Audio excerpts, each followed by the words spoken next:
Hey internet, that's Ontario Peak right there.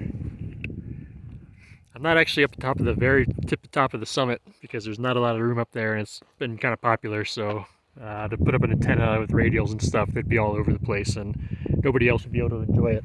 So there's a rule in SOTA that you're allowed to be about 80 feet down from the top. So the top of the rock up there, I don't believe is the summit. So I think I am within 80 feet of that. However, I did go up there with my HT and make 5 contacts on 2 meters. So I suppose if this isn't the summit, then well, I qualified it anyways on 2 meters. But over here, what I did is, well, first of all, I was very tired coming up here. This is kind of a brutal walk. I didn't feel like setting up my HF station. I was just going to turn around, but I figured since I lugged it all the way up here, and I didn't actually want to in the first place, that I should try to make some contacts.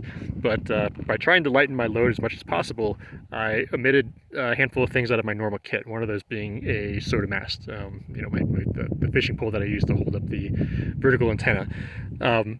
Figured I could find a tree. Most of the trees that are up here are on slopes, and that would mean that the feed point would be far below the normal grade. So what I chose to do instead, and I've never done this is the laziest thing I've ever done, but I just put my vertical across this bush, and then I didn't even unfurl the radials. I just left them out there, so it's kind of like a dipole, I guess. You know, and that worked fine on 20 meters.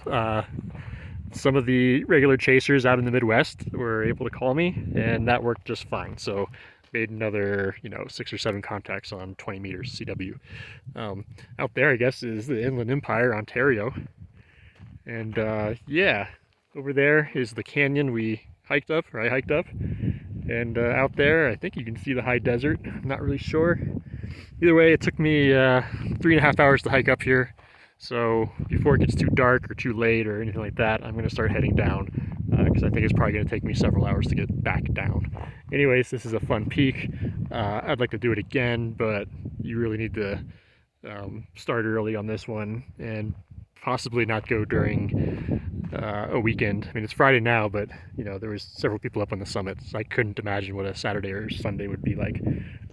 So yeah, I guess if you're going to activate this summit and you're watching this video, yeah, just bring an HT, it'll work. There's not a lot of room for HF. Thanks for watching.